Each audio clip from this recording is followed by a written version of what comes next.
నమస్తే, welcome to S6 news. ముందుగా headlines.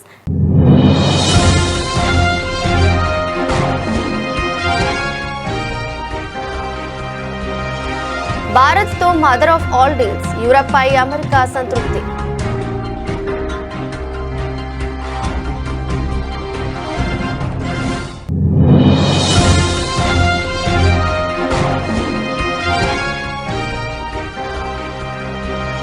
కొలంబియాలో ఘోర విమాన ప్రమాదం, ప్రముఖ నేత సహా 15 మంది మృతి.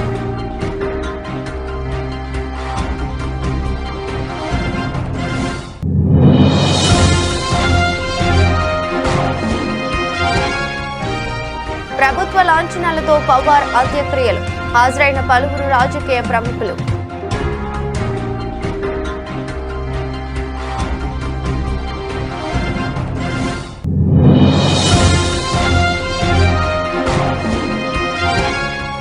నల్గొండను త్వరలోనే ఒక ఎడ్యుకేషన్ హబ్ గా తీర్చిదిద్దబోతున్నారు. మంత్రి కోమటిరెడ్డి వెంకటరెడ్డి వెల్లడి.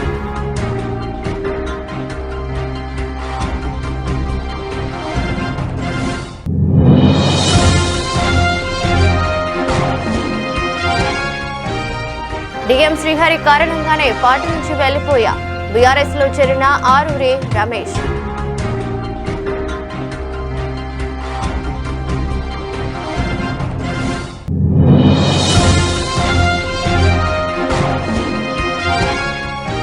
చంద్రబాబు తన మాటలు చేష్టలతో వంతపాడే మీడియాతో లడ్డూపై దుష్ప్రచారం, మండిపడ్డ టీటీడీ మాజీ చైర్మన్ భూమన కరుణాకర్ రెడ్డి.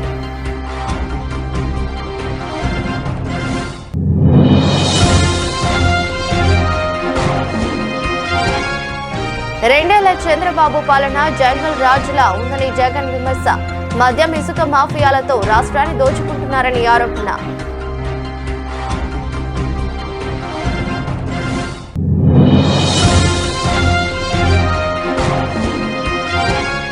లిక్టర్ ఫ్యాక్టరీలో సింగూరు జిల్లాలను సరఫరా చేస్తుందంటూ హరీష్ రావు ఆరోపణలు చేయడం సిగ్గుచేటు, మంత్రి సూపల్లి ఎద్దేవా.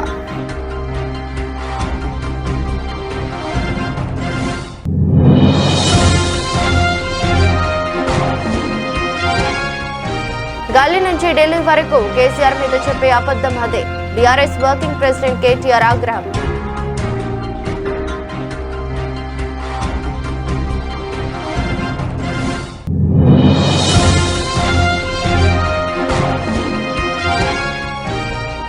వెలిగొండపై జగన్ ది అతిపెద్ద మోసం, ఆధారాలతో సహా బయటపెట్టిన మంత్రి నిమ్మల.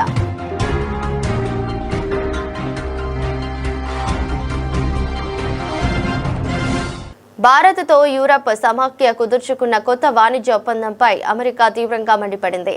EU తన వాణిజ్య ప్రయోజనాల కోసం ఉక్రెయిన్ ప్రజలకు ఇస్తున్న మద్దతును పక్కన పెట్టిందని అమెరికా ఆర్థిక శాఖ మంత్రి స్కాట్ బెసెంట్ ఆరోపించారు. తాజాగా భారత్ EU మధ్య ఖరారైన ఈ ఒప్పందంపై ఆయన తీవ్ర నిరాశ వ్యక్తం చేశారు. CNBCతో మాట్లాడుతూ బెసెంట్ ఈ వ్యాఖ్యలు చేశారు.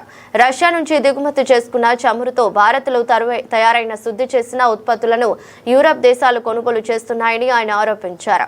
గతేడాది భారత్పై అమెరికా విధించిన 25% అదనపు సుంకాలను తమతో కలిసి విధించడానికి యూరప్ నిరాకరించిందని, ఇందుకు కారణం భారత్తో ఈ వాణిజ్య ఒప్పందం చేసుకోవాలనే వారి కోరిక అని ఆయన స్పష్టం చేశారు. యూరప్ తీరు చాలా నిరాశపరిచింది. ఉక్రెయిన్ ప్రజల ప్రాముఖ్యత గురించి యూరప్ నేతలు మాట్లాడటం మీరు విన్న ప్రతిసారి వారు వాణిజ్యాన్ని ఉక్రెయిన్ ప్రజల కంటే ముందుంచారని గుర్తుంచుకోండి అని బెసెంట్ వ్యాఖ్యానించారు. మరోవైపు ఈ ఒప్పందాన్ని European Commission president Ursula von der Leyen mother of all deals గా అభివర్ణించారు. ఈ ఒప్పందంతో ఇరు పక్షాల మధ్య 97% వస్తువులపై సుంకాలు రద్దవుతాయని, 2032 నాటికి భారత్ కు EU ఎగుమతులు రెట్టింపు కావచ్చని బ్రసెల్స్ తెలిపింది.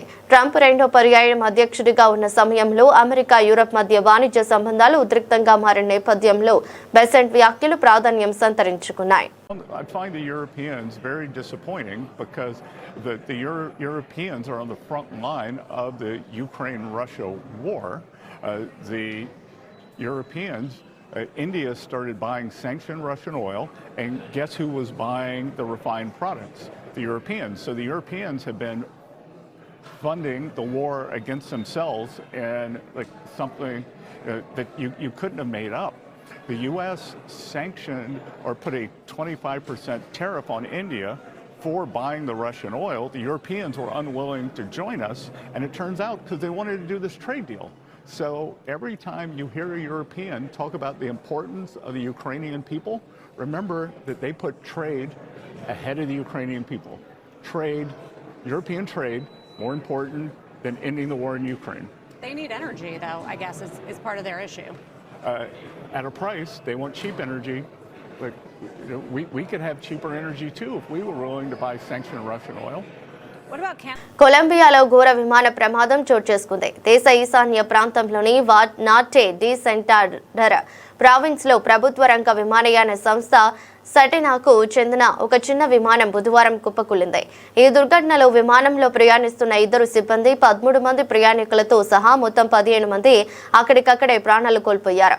మృతుల్లో ప్రముఖ రాజకీయ నాయకుడు మానవ హక్కుల కార్యకర్త డియోజెనస్ క్వెంటెరో కూడా ఉండటంతో దేశవ్యాప్తంగా విషాద ఛాయలు అలుముకున్నాయి. HK 4709 రిజిస్ట్రేషన్ నంబర్ గల ఈ విమానం స్థానిక కాలమానం ప్రకారం ఉదయం 11:42 గంటలకు కుగుటా విమానాశ్రయం నుంచి ఒకాన్యాకు బయలుదేరింది. 40 నిమిషాల ఈ ప్రయాణం ప్రారంభమైన కొద్దిసేపటికే ఎయిర్ ట్రాఫిక్ కంట్రోల్తో విమానానికి సంబంధాలు పూర్తిగా తెగిపోయాయి. అప్రమత్తమైన అధికారులు కురాసికా అనే మారుమూల గ్రామీణ ప్రాంతంలో విమానం కూలిపోయినట్లు గుర్తించారు. వెంటనే రెస్క్యూ బృందాలు ఘటనా స్థలానికి చేరుకున్నాయి. విమానం ఉన్న ప్రదేశాన్ని గుర్తించిన తర్వాత అందులో ఎవరు ప్రాణాలతో మిగిలి లేరని అధికారులు ధృవీకరించినట్లు కొలంబియా రవాణా మంత్రిత్వ శాఖ ఒక ప్రకటనలో పేర్కొంది. ఈ విషాద ఘటనపై కొలంబియా అధ్యక్షుడు గుస్తావో పెట్రో తీవ్ర దిగ్భ్రాంతి వ్యక్తం చేశారు. ఈ మరణాలు నన్ను తీవ్రంగా కలిచివేశాయి. వారి కుటుంబాలకు నా ప్రగాఢ సానుభూతి తెలియజేస్తున్నానని సోషల్ మీడియాలో పోస్ట్ చేశారు. ప్రస్తుతం అధికారులు ప్రమాదానికి గల కారణాలపై దర్యాప్తు చేస్తున్నారు.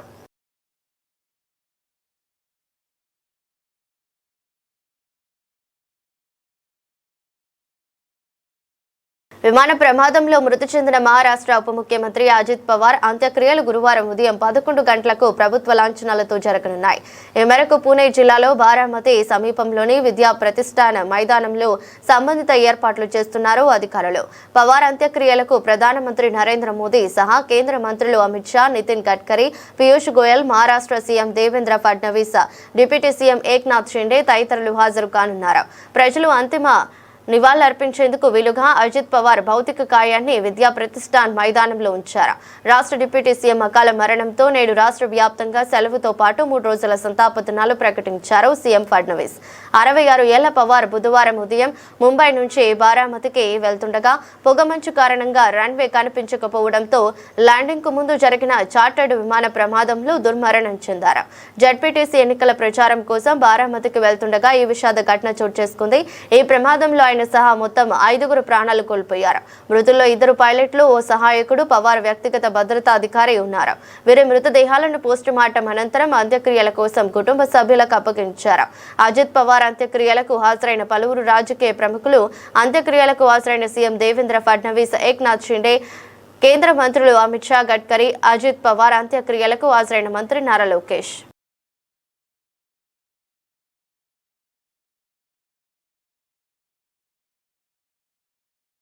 నల్గొండ పట్టణాన్ని అన్ని మౌలిక వసతులతో అభివృద్ధి చేస్తూ విద్యారంగంలో విప్లవాత్మక మార్పులు తీసుకొస్తున్నాం. నల్గొండను త్వరలోనే ఒక ఎడ్యుకేషన్ హబ్ గా తీర్చిదిద్దబోతున్నామని మంత్రి కోమటిరెడ్డి వెంకటరెడ్డి అన్నారు.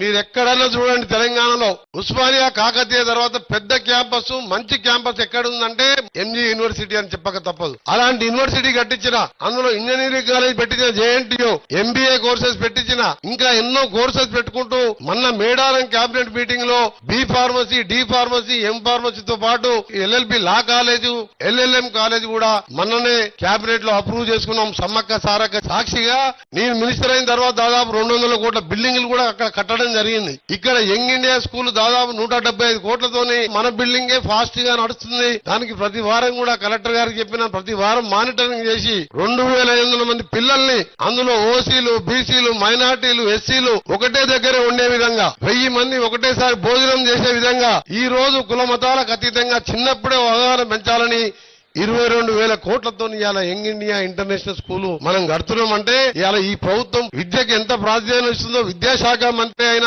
స్వయంగా రేవంత్ రెడ్డి గారే దీని మీద ఎప్పుడు మాట్లాడతారు. అన్నా మనం ఎన్ని చేసినా సరే మనం క్వాలిటీ విద్య అందించి ఏదో గురుకులాలు పెట్టాం, 400 మంది పిల్లలకు 20 రూములు ఇచ్చి 10 బాత్రూములు ఇచ్చి పొమ్మంటే ఆ పిల్లలు ఎక్కడ చదువుకోవాలి చెప్పండి? అన్ని వసతులు ఇచ్చి ప్లే గ్రౌండ్ నుండి చదువుకోవాలని నేను ఏ విధంగా ఈ ప్రకాశం బుట్టుగూడ కోమటిరెడ్డి ప్రతీక్ స్కూల్ దాన్ని స్థాపించినో రాష్ట్రం మొత్తం కూడా ముఖ్యమంత్రి గారు పెట్టబోతున్నారు. మాజీ ఎమ్మెల్యే ఆరూరి రమేష్ బీఆర్ఎస్ పార్టీలో చేరారు. పార్టీ వర్కింగ్ ప్రెసిడెంట్ కేటీఆర్ ఆయనకు కండువా కప్పి పార్టీలోకి ఆహ్వానించారు. ఈ సందర్భంగా రమేష్ మాట్లాడుతూ కడియం శ్రీహరి ఇలాంటి వ్యక్తుల వల్లే తాను పార్టీ నుంచి బయటకు వెళ్లవలసి వచ్చిందన్నారు. ఉమ్మడి వరంగల్ జిల్లాలో అనేక మంది మీద బురద చల్లి వారు రాజకీయంగా ఎదగకుండా చేసిన వ్యక్తి కడియం శ్రీహరి అని ఆరోపించారు. ఎన్నికల ముందు రేవంత్ రెడ్డితో ములాఖత్ కుదుర్చుకుని వరంగల్ జిల్లాలో అనేక మంది ఓటమికి కారణమైన వ్యక్తి కడియం శ్రీహరి అన్నారు. ఆయన కాంగ్రెస్ పార్టీ కోసం కోవట్టుగా పనిచేశారని ఆరోపించారు. ఆయన చేసిన మోసం వల్ల ఫలితాలు బీఆర్ఎస్ కు ఎలా వచ్చాయో అందరికీ తెలుసని, అందుకే పార్లమెంట్ ఎన్నికల సమయంలో తాను బయటకు వెళ్లానని అన్నారు. వరంగల్ జిల్లాలో అనేక మంది మీద బురద చల్లి రాజకీయంగా ఎదగకుండా చేసిన మహానుభావుడు కడియం శ్రీహరి గారు.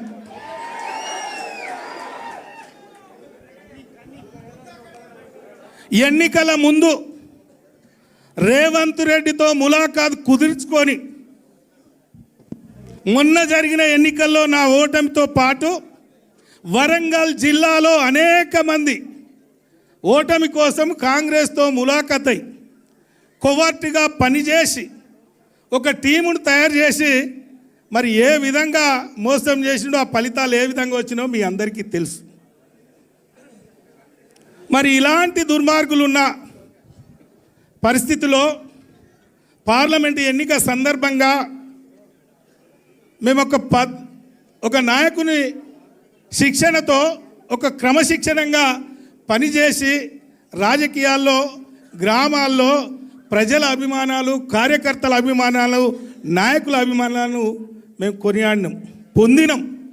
అలాంటి వాళ్ళ మీద బురద చల్లి 1,00,000 మెజార్టీ ఎట్లా ఓడిపోయిండు, ఏం జరిగింది అని పెద్దలకు చెప్పి ఏదో చేసి తన సొంత బిడ్డ కోసం మరి టికెట్ ఆశించి ఆయన వేసుకున్న ప్లాన్ ఎన్నికల ముందు రేవంత్ రెడ్డి గారితో ఏదైతే కుదుర్చుకున్నాడో అది పూర్తి చేసుకొని వైఎస్ జగన్ ను దెబ్బతీయడానికి శ్రీ మహావిష్ణువునే వాడుకున్నాడు.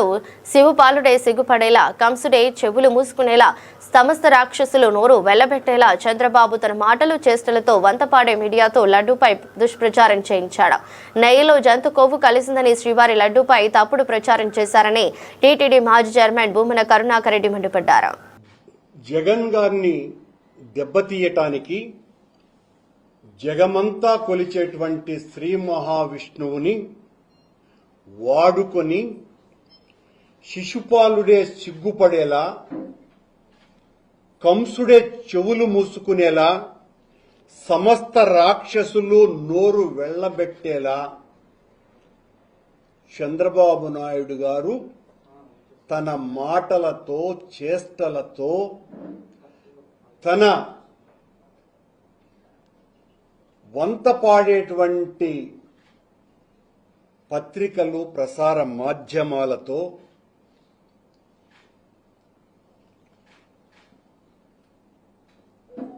లడ్డూలో వాడేటువంటి నెయ్యి మీద అసలు నెయ్యే వాడలేదు, యానిమల్ ఫ్యాట్ వాడారు అని ఆయన మాట్లాడడం జరిగింది 18వ తారీఖు సెప్టెంబర్న. ముఖ్యమంత్రి చంద్రబాబు నాయుడు నేతృత్వంలోని టీడీపీ కూటమి ప్రభుత్వంపై వైఎస్ఆర్ కాంగ్రెస్ పార్టీ అధినేత వైఎస్ జగన్మోహన్ రెడ్డి తీవ్రస్థాయిలో విరుచుకుపడ్డారు. భీమవరం పార్టీ కార్యకర్తల సమావేశంలో ఆయన మాట్లాడుతూ గడిచిన 2 ఏళ్ల పాలనలో రాష్ట్రంలో జంగల్ రాజ్ నడుస్తోందని, దోచుకో, పంచుకో, తీసుకో అనే రీతిలో పాలన సాగుతోందని ఘాటుగా విమర్శించారు. ఎన్నికల ముందు ఇచ్చిన సూపర్ 6, సూపర్ 7 హామీలన్నీ అబద్దాలేనని తేలిపోయిందని అన్నారు. టీడీపీ ఎమ్మెల్యేలు, మంత్రులు మహిళలపై అరాచకాలకు పాల్పడుతున్నా ప్రభుత్వం పట్టించుకోవడం లేదని జగన్ ఆరోపించారు. కోడూరు ఎమ్మెల్యే ఆరవ శ్రీధర్ ఒక ప్రభుత్వ ఉద్యోగిని రేప్ చేస్తే, ఆముదాల వలస ఎమ్మెల్యే కూన రవికుమార్ వేధింపులతో ఒక ప్రిన్సిపల్ ఆత్మహత్య యత్నం చేస్తే చర్యలు లేవు. సత్యవేడు ఎమ్మెల్యే కోనేటి ఆదిమూలం, మంత్రి Sandhyarani, PA Guntur east MLA నజీర్లపై తీవ్ర ఆరోపణలు వచ్చినా పట్టించుకోలేదు. స్వయంగా మంత్రి వాసంశెట్టి సుభాష్ అశ్లీల నృత్యాలు చేస్తూ చిందులేస్తున్నారు. చంద్రబాబు, ఆయన కుమారుడే వీరందరినీ ప్రోత్సహిస్తున్నారని జగన్ ఆరోపించారు.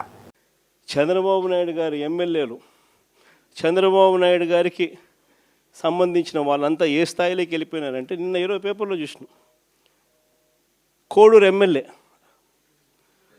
ఆరవ శ్రీధర్, అదే మనిషేనా అసలు, ఇది ఎమ్మెల్యేనా అని అనిపిస్తుంది నాకు.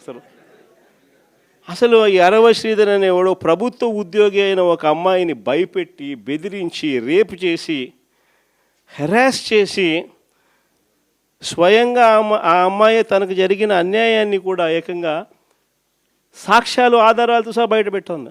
ఆముదాల వలస ఎమ్మెల్యే ఇంకోడు కూన రవికుమార్. ఈయన గారి వేధింపులు భరించలేక గవర్నమెంట్ స్కూల్ ప్రిన్సిపల్ ఆత్మహత్యా యత్నం చేసుకుంటే ఇప్పటి వరకు చర్యలు లేవు. సత్యవీడు ఎమ్మెల్యే కోనేటి ఆదిమూలం ఒక మహిళను బలాత్కారం చేసిన చివరికి ఆ అధికారిని ఉపయోగించి ఆ కేసునే క్లోజ్ చేయించుకుంటారు. ఎంత దారుణంగా జరుగుతుందనంటే, ఇంకొకడు మంత్రి సంధ్యారాణి పిఏ ఇంకొకడు తనను లైంగికంగా వేధిస్తున్నాడని మరొక ప్రభుత్వ ఉద్యోగి అయిన మహిళ ఫిర్యాదు చేస్తే అతన్ని వదిలేసి ఫిర్యాదు చేసిన ఆయమను జైల్లో పెడతారు. ఆయమ మీద కేసు. ఇంకోడు గుంటూరు ఈస్ట్ ఎమ్మెల్యే నజీర్ ఇంకోడు. ఈ మనిషి అశ్లీల వీడియోలు కూడా ఆయనతో మాట్లాడుతున్నాడు, ఈడు అశ్లీల వీడియోలు చూస్తూ ఉన్నాడు, ఈడు అశ్లీలంగా చేస్తూ. అసలు వీళ్ళు ఎవడు, అసలు ఏ ప్రపంచంలో ఉన్న. ఇంకోడు మంత్రి సుభాష్, వాసంశెట్టి సుభాష్ ఇంకొకడు. ఏకంగా అశ్లీల డ్యాన్సులు చేస్తూ ఏకంగా చిందులేస్తానంటారు. అశ్లీల డ్యాన్సులు చేస్తూ ఏకంగా స్టేజ్ ఎక్కి చిందులేస్తాడు మంత్రి. అసలు నాకు ఆశ్చర్యంగా ఉంది. అసలు జంగల్ రాజ్యం అని అంటే ఇంకా వేరే పేరు ఏమైనా ఉంటుందా ఈ ప్రభుత్వంలో జరుగుతూ ఉన్న పనులకు? అసలు ఈ స్టేజ్లోకి ఒక ప్రభుత్వం పోవడం ఏంది? దగ్గరుండి ఇట్లాటోళ్ళని తీసుకొని పోయి ఇన్సిడెంట్ జరిగితే భయము, భక్తి లేకపోకుండా మరుసటి రోజు జైల్లో పెట్టాల్సిన వాళ్ళందరినీ జైలు అనేది ఎలా ఉంటుందో చూపించాల్సింది పోయి, ఇలాంటిది ఏదైనా చేయాలంటే బొలులో భయం అనేది ఎలా ఉంటుందో చూపించాల్సింది పోయి, వీళ్ళందరినీ ప్రోత్సహిస్తాడు ఎవడు? వీళ్ళందరినీ ప్రోత్సహిస్తూ ఉండేది వీళ్ళు. సాక్షాత్తు దగ్గరుండి చంద్రబాబు నాయుడు, ఆయన కొడుకు, ఆయన ప్రభుత్వం. లిక్కర్ ఫ్యాక్టరీలకు సింగూరు జలాలను మా ప్రభుత్వం సరఫరా చేస్తుందంటూ మాజీ మంత్రి హరీష్ రావు ఆరోపణలు చేయడం సిగ్గుచేటు. గత 20 ఏళ్లుగా బీఆర్ఎస్ తో పాటు అనేక ప్రభుత్వాలు సింగూరు జలాలను లిక్కర్ కంపెనీలకు సరఫరా చేశాయి. మద్యం ఆదాయాన్ని 10,000 కోట్ల నుంచి 34,800 కోట్లకు పెంచి తాగుబోతుల రాష్ట్రంగా మార్చింది కేసీఆర్ ప్రభుత్వమే. మా ప్రభుత్వంలో మద్యం ఆదాయాన్ని తగ్గించే దిశగా చర్యలు తీసుకుంటున్నామని మంత్రి సూపల్లి అన్నారు. సింగూరు జలాలకు సంబంధించి ఈ ప్రభుత్వం నీళ్లు ఇచ్చినట్టుగా, అంటే వ్యవసాయ పొలాలకు నీళ్లు ఇవ్వకుండా ఇది ఈ ప్రభుత్వం ఇప్పుడు ఇచ్చినట్టుగా మాట్లాడుతున్నాం. అరే గత ప్రభుత్వంలోనే ఎప్పటి నుంచో 2006-7 నుంచి ఆ కంపెనీలన్నిటికీ సింగూరుకు ఫ్యాక్టరీలు ఎప్పుడు వచ్చినాయి, పైప్ లైన్స్ ఉన్నాయి, వాళ్ళే సప్లై చేశారు. చాలా కొత్తగా ఈ ప్రభుత్వం ఇస్తున్నట్టుగా ఏదో దీన్ని పెంచి పోషిస్తున్నట్టుగా మాట్లాడితే, ఇంత దుర్మార్గంగా మరీ ఇట్లా బట్టగాల్సి మీదేసి ప్రభుత్వాన్ని అప్రతిష్ట పాలు చేసేటువంటి కార్యక్రమంలో భాగంగానే ఇవి జరుగుతూ ఉన్నాయి తప్ప. రెండవది, దీంతో పాటుగా ఇంకోటి ఆయన మాట్లాడాడు, డేట్ కూడా చెప్తున్నా. ఈ మైక్రో బ్రెవరీకి సంబంధించి సంగారెడ్డి జిల్లాలో ఉన్నటువంటిది United Breweries Mallepalli 2010 water from Manjira, United Breweries Kothlapur from 2007 water from Manjira, Anheuser Busch InBev 1993 water from Manjira. ఈ మొత్తం కూడా లేజన్స్ ఆల్కోబేవ్ 2014 గత ప్రభుత్వం వచ్చిన తర్వాత. మీ ప్రభుత్వంలో మీరు పైప్ లైన్లు ఇచ్చి సింగూరుకి వెళ్ళి ఆ కార్పొరేషన్స్కు ఆ లిక్కర్ ఇండస్ట్రీస్కు మీరు వాటర్ సప్లై చేసి మళ్ళీ ఈ ప్రభుత్వం మాట్లాడతాం, ఆరోపణలు చేస్తాం. ఇంకోటి ఆయన మాట్లాడడానికి ఇన్కమ్ ఫ్రమ్ రెవెన్యూ అంటే రాష్ట్రాన్ని తాగుబోతుల రాష్ట్రంగా మారుస్తూ ఉన్నారు, ఆదాయాన్ని పెంచుతూ ఉన్నారు అని మాట్లాడారు. 2014 కేసీఆర్ అధికారం చేపట్టినాడు. ఈ రాష్ట్ర ఆదాయము 10,012 కోట్ల రూపాయలు. 10,012 కోట్ల రూపాయలు 2014 అంటే సమైక్య రాష్ట్రంలో అధికారం అక్కడి నుంచి కేసీఆర్. తెలంగాణ ముఖ్యమంత్రి రేవంత్ రెడ్డి కాంగ్రెస్ నాయకులు గల్లీ నుంచి ఢిల్లీ వరకు ఒకటే అబద్ధం చెబుతున్నారని బీఆర్ఎస్ వర్కింగ్ ప్రెసిడెంట్ కేటీఆర్ ఆగ్రహం వ్యక్తం చేశారు. కేసీఆర్ 10 ఏళ్ల కాలంలో 7-8 లక్షల కోట్ల రూపాయల అప్పు చేశారని వారు చెబుతున్నారని, కానీ పార్లమెంట్లో బీజేపీ ఎంపీ ఒకరు అడిగిన ప్రశ్నకు స్పష్టమైన సమాధానం వచ్చిందని అన్నారు. కేసీఆర్ హయాంలో 3.5 లక్షల కోట్లు అప్పు అయ్యాయని తెలిందని, అందులో కేసీఆర్ గద్దెను ఎక్కే నాటికి 72,000 కోట్లు అప్పు తెలంగాణకు ఉందని తెలిపారు. అంటే కేసీఆర్ 10 ఏళ్ల కాలంలో చేసిన అప్పు 2.5 లక్షల కోట్లు మాత్రమే అన్నారు. ఆ అప్పుతో కూడా ఎన్నో సంక్షేమ పథకాలు అమలు చేశారని తెలిపారు. ఆరూరి రమేష్ 2014-2018 అసెంబ్లీ ఎన్నికల్లో భారీ మెజారిటీతో విజయం సాధించారని, కానీ 2023లో 16,000 ఓట్లతో ఓడిపోయారని అన్నారు. కానీ ఈసారి భారీ మెజారిటీతో వర్ధన్నపేటలో ఆరూరి రమేష్ గెలవటం ఖాయమని ధీమా వ్యక్తం చేశారు. అయితే దయచేసి కొత్త పాతాన్ని చూడవద్దని, అందరినీ సమన్వయం చేసుకుని ముందుకు వెళ్లాలని విజ్ఞప్తి చేశారు. ఈరోజు ఓపిక లేని తెలివిలేని వ్యక్తి రాష్ట్రాన్ని పాలిస్తున్నారని ముఖ్యమంత్రి రేవంత్ రెడ్డిని ఆదేశించి ఉన్నారు. కారు గుర్తు మీద ఎవరొస్తే వాళ్ళే కేసీఆర్ పంపించిండు, ఆయనకే ఓటెత్తామనాలి తప్ప ఇక కోడిగుడ్డు మీద ఈకలు వేసి కూడా బంద్ చేయాలి. ఈయన మంచోడా చెడ్డోడా, ఈయన దొడ్డుగున్నాడా సన్నగున్నాడా పొట్టిగున్నాడా పొడుగున్నాడా అన్ని కేసీఆర్ సార్ చూసుకొని టికెట్ ఇస్తాడు. కాబట్టి ఈసారి మాత్రం కారు గుర్తు మీద ఎవరైనా వస్తే గులాబీ కండువా కప్పుకొని ఇక కేసీఆర్కే ఓటేస్తున్నా అనుకొని, అది గల్లీ ఎలక్షన్ అయినా ఢిల్లీ ఎలక్షన్ అయినా ఒకటే ఆలోచన చేయాలి, గట్టిగా గుద్దాలి. ఉంటుంది కుటుంబం అన్నాక, ఒక పెద్ద కుటుంబం అన్నాక పంచాయతీలు ఉంటాయి, తాకట్లు ఉంటాయి. కానీ నేను ఇదివరకు చెప్పినా మళ్ళీ చెప్తున్నా, గుల్గాలే అల్గాలే కొట్లాడుకోవాలి, కానీ అర్రలు కొట్లాడుకోవాలి. గుల్గుడే గట్ల. రేపు మున్సిపల్ ఎలక్షన్లా గుల్గాలే అలగాలే, కానీ బీఫారం ఇచ్చినాక మళ్ళీ కారు గుర్తు మీద ఎవరైనా కూర్చున్నాక ఇక పోయి ఒత్తుడే ఉండాలి తప్ప గుద్దుడే ఉండాలి తప్ప. గత వైసీపీ ప్రభుత్వం వెలిగొండ ప్రాజెక్టు విషయంలో ప్రకాశం, నెల్లూరు, కడప జిల్లాల ప్రజలను ఘోరంగా మోసం చేసిందని, పనులు పూర్తి కాకుండానే ఎన్నికల ముందు హడావిడిగా ప్రారంభించి క్రెడిట్ చోరీకి పాల్పడిందని జలవనరుల శాఖ మంత్రి నిమ్మల రామానాయుడు తీవ్ర స్థాయిలో ధ్వజమెత్తారు. బుధవారం ఆయన మీడియా సమావేశంలో మాట్లాడుతూ వైసీపీ ప్రభుత్వ 5 ఏళ్ల నిర్లక్ష్యాన్ని, ప్రస్తుత కూటమి ప్రభుత్వ హయాంలో జరుగుతున్న పనుల పురోగతిని గణాంకాలు, ఫోటోలతో సహా వివరించారు. 2026 నాటికి వెలిగొండ ప్రాజెక్టును పూర్తి చేయాలన్న లక్ష్యంతో ముఖ్యమంత్రి చంద్రబాబు మార్గనిర్దేశంలో పనిచేస్తున్నామని స్పష్టం చేశారు. గత మార్చి 6న ఎన్నికలకు ముందు నాటి ముఖ్యమంత్రి జగన్మోహన్ రెడ్డి వెలిగొండ ప్రాజెక్టును జాతికి అంకితం చేశారని, కానీ ఆ రోజుకు ప్రాజెక్టులో కీలకమైన పనులని అసంపూర్తిగానే ఉన్నాయని నిమ్మల ఆరోపించారు. ప్రాజెక్టు పూర్తయితే పండుగ వాతావరణం ఉండాలి, కానీ ఆనాడు 144 సెక్షన్ పెట్టి రైతు నాయకులను, నిర్వాసితులను హౌస్ అరెస్టులు చేసి పోలీసు పహారా మధ్య ప్రారంభోత్సవం చేయడం జగన్ ప్రభుత్వ మోసానికి నిలువెత్తు నిదర్శనమని ఆయన విమర్శించారు. అంటే ఇక్కడ మీకు అందరికి కూడా అర్థమవుతున్నటువంటి పరిస్థితి ఏంటి? ఇప్పుడు ఆయనేమో జాతికి అంకితం అన్నాడు. జాతికి అంకితం అంటే అర్థం ఏంటి? ప్రాజెక్టు పూర్తి అయిపోయింది, ప్రారంభోత్సవం. అదే జనరల్ గా అందరికీ తెలుస్తున్నటువంటిది. అంటే పూర్తి కానిటువంటి దాన్ని కూడా జాతికి అంకితం, ప్రారంభోత్సవం చేయడానికి కొత్త భాష్యం జగన్మోహన్ రెడ్డి గారు చెప్తే మనం ఏం చేయలేం, కానీ వాస్తవంగా ప్రారంభోత్సవం కింద మనం లెక్కేస్తాం. కానీ ఇప్పుడు మీరు చూస్తున్నారు, పునాదులు వేస్తా ఉన్నాం ఇంకా ఆ ప్రాజెక్టుకి సంబంధించి కొన్ని పనుల్లో. అంటే ఓ పక్కన ఆ పనులకు సంబంధించి ఇప్పుడు పునాదులు వేస్తా ఉంటే ఆయన ఆ ప్రాజెక్టు పూర్తి అయిపోయిందని ఎట్లా చెప్పగలుగుతారు? ఆ ప్రాజెక్టు ప్రారంభోత్సవం చేస్తానని ఎట్లా చెప్పగలుగుతారు? పక్కన పునాదులు వేస్తూ ఉంటే ఇదే ప్రాజెక్టు కదా. అంటే ఇక్కడే మీరు చాలా క్లారిటీగా, ఇంత క్లియర్ గా, ఇంత క్లారిటీగా అచ్చుగుద్దినట్లు మనకి ఇక్కడ వాస్తవాలు కనపడుతుంటే వాళ్ళు అచ్చుగుద్దినట్లు అబద్ధాలు చెప్తూ ఉన్నటువంటి పరిస్థితి, దుస్థితి చాలా క్లియర్ కనపడుతుంది. ఇప్పుడు 456 కోట్ల రూపాయలతోటి ఈ పనులు ప్రారంభిస్తూ ఉన్నాం. ఈ వారంలోనే మరి చంద్రబాబు నాయుడు గారు కూడా వెలిగొండను సందర్శించి ఏదైతే ఈ పనులకు కూడా మరి ఆయన ఫ్లేక్ కూడా ఆయన కూడా ఇనాగ్రేట్ చేస్తారనే విషయాన్ని కూడా సందర్భంగా తెలియజేసుకుంటారు. చేసుకుంటూ, అంటే ఒక పక్కన భూమి పూజగా ప్రాజెక్టులు జరుగుతుంటే వాళ్ళు పూర్తి అయిపోయిందని చెప్పడంలోనే వాళ్ళు చేసినటువంటి మోసం దగా ఏంటనేది మనందరికి కూడా అర్థమవుతున్నటువంటి పరిస్థితి. ఈ రకంగా అంటే హెడ్ రెగ్యులేటర్ పనులు పూర్తి చేసుకుని, టన్నెల్ 1 పూర్తి చేసుకుని, టన్నెల్ 2 పూర్తి చేసుకుని, ఆ యొక్క టన్నెల్ 2లో 11వ కిలోమీటర్ దగ్గర చిక్కుకున్నటువంటి టన్నెల్ బోరింగ్ మెషిన్ ని వెలికి తీసుకుని, ఫీడర్ కెనాల్ పూర్తి చేసుకుని, నెక్స్ట్ వాటర్ నల్లమల సాగర్ కి రావాలి. నల్లమల సాగర్ లో చూస్తే ఇక్కడ కూడా రెగ్యులేటర్స్ మనం కన్స్ట్రక్షన్ చేయాలి. ఎందుకంటే గ్యాప్స్ ఉంటాయి, కింద కెనాల్స్ కి వాటర్ వెళ్ళాలి, మనం ఆపరేట్ చేసుకోవాలి. ఎక్కడ కూడా ఆ పనులు ఎక్కడ కూడా జరగల ఆ సివిల్ వర్క్స్. మళ్ళీ ఈ రోజు మనం అధికారంలోకి వచ్చిన తర్వాతే మళ్ళీ ఆ పనులన్నీ కూడా పూర్తి చేస్తూ ఉన్నాం. ఇది తీగలేరు గాని, ఈస్టర్న్ మెయిన్ కెనాల్ పనులు గాని పూర్తి అవ్వనటువంటి పరిస్థితి. అంటే అక్కడ నీరు నిల్వ చేసేటువంటి పరిస్థితి లేదు. ఒకవేళ నీరు ఏదైనా నిలబడినా మళ్ళీ బయటికి ఇవ్వడానికి కూడా, రైతాంగానికి ఇవ్వడానికి కూడా అవకాశం లేనిటువంటి పరిస్థితి. ఆ పనులన్నీ కూడా ఇప్పుడు మేము తయారు చేస్తున్నాం. గేట్లు తయారు జరుగుతుంది. వాళ్ళకు కూడా ఈ జూన్ లోపల పూర్తి చేయమని చెప్పేసి ఆ యొక్క వర్క్స్ ఏవైతే ఉన్నాయో అవన్నీ కూడా కంప్లీట్ చేస్తా ఉన్నాం. వర్క్లు ఆల్రెడీ. అంతర్జాతీయంగా నెలకొన్న ఉద్రిక్తతల నేపథ్యంలో బంగారం, వెండి ధరలు ఇవాళ రికార్డు స్థాయికి చేరాయి. ఇరాన్ పై సైనిక చర్యకు దిగుతామంటూ అమెరికా అధ్యక్షుడు డొనాల్డ్ ట్రంప్ హెచ్చరించడంతో సురక్షితమైన పెట్టుబడిగా భావించే బంగారం వైపు ఇన్వెస్టర్లు భారీగా మొగ్గు చూపారు. దీంతో పసిడి, వెండి ధరలు ఆల్ టైమ్ గరిష్టాన్ని తాకాయి. భారత మల్టీ కమోడిటీ ఎక్స్చేంజ్ ఈ రోజు ఉదయం 10:45 సమయంలో ఫిబ్రవరి గోల్డ్ ఫ్యూచర్స్ ధర 5.99% పెరిగి 10 గ్రాములకు 1,75,885కి చేరింది.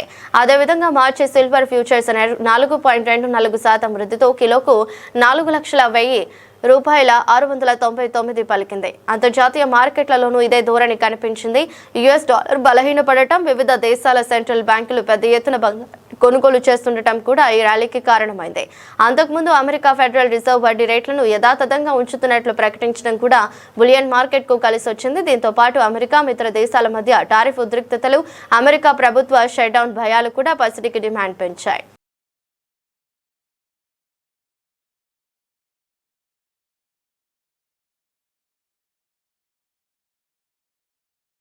విశాఖపట్నం వేదికగా న్యూజిలాండ్తో జరిగిన 4వ టీ20లో టీమిండియా 50 పరుగుల తేడాతో ఓటమి పాలైనప్పటికీ కెప్టెన్ సూర్యకుమార్ యాదవ్ మాత్రం ధీమాగా ఉన్నాడు.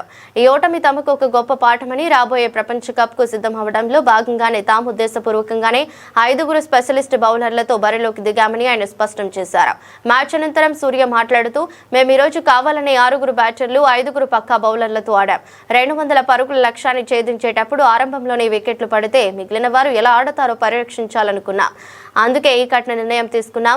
వరల్డ్ కప్ జట్టులో భాగమైన ఆటగాళ్లందరికీ అవకాశం ఇవ్వటం మా ప్రాధాన్యం అని పేర్కొన్నారు. మంచి ప్రభావం ఎక్కువగా ఉన్నప్పటికీ శివం దూబే విరోచిత పోరాటంపై సూర్య ప్రశంసలు కురిపించాడు. దూబే అద్భుతంగా ఆడాడు. ఆ సమయంలో అతనికి తోడుగా మరో బ్యాటర్ నిలబడి ఉంటే ఫలితం ఖచ్చితంగా మారిపోయేది. 50 పరుగుల తేడాతో ఓడిపోయినప్పటికీ భారీ లక్ష్యాలను ఎలా ఛేదించాలనే విషయంలో మాకు స్పష్టత వచ్చింది. మళ్ళీ అవకాశం వస్తే చేసింగ్కే మొగ్గు చూపుతాం అని తన వ్యూహాన్ని వివరించాడు.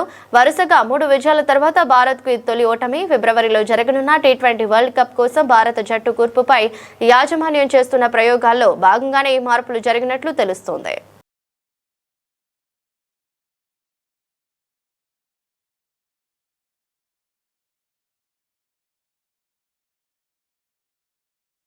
వార్తలు ముగించే ముందు మరోసారి హెడ్లైన్స్.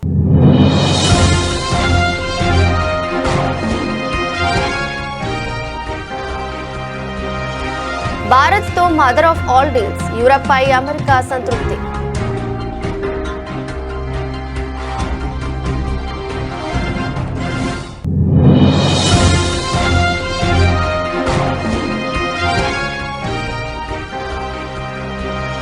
కొలంబియాలో ఘోర విమాన ప్రమాదం, ప్రముఖ నేత సహా 15 మంది మృతి.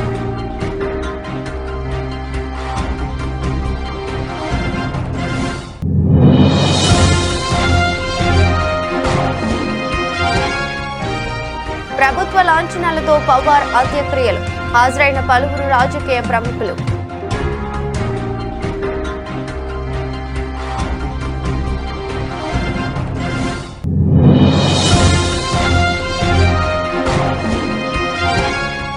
నల్గొండను త్వరలోనే ఒక ఎడ్యుకేషన్ హబ్ గా తీర్చిదిద్దబోతున్నాం, మంత్రి కోమటిరెడ్డి వెంకటరెడ్డి వెల్లడి.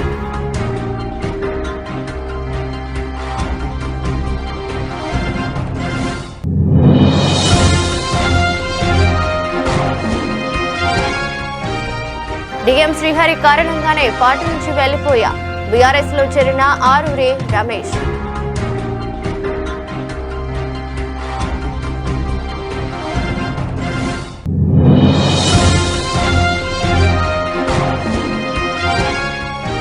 చంద్రబాబు తన మాటలు చేష్టలతో వంతపాడే మీడియాతో లడ్డూపై దుష్ప్రచారం. మండిపడ్డ టీటీడీ మాజీ చైర్మన్ భూమన కరుణాకర్ రెడ్డి.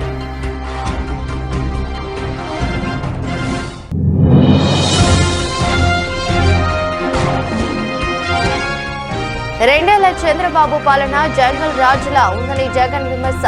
మద్యం ఇసుక మాఫియాలతో రాష్ట్రాన్ని దోచుకుంటున్నారని ఆరోపణ.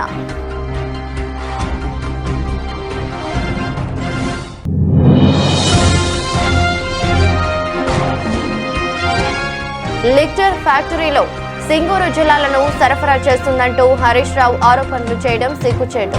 మంత్రి సూపల్లి ఎద్దేవా.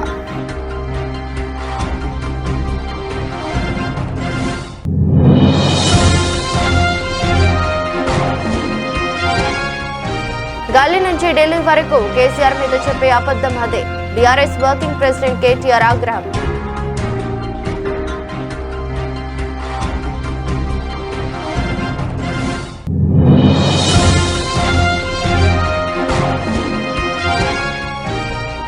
వెలిగొండపై జగన్ది అతిపెద్ద మోసం. ఆధారాలతో సహా బయటపెట్టిన మంత్రి నిమ్మల.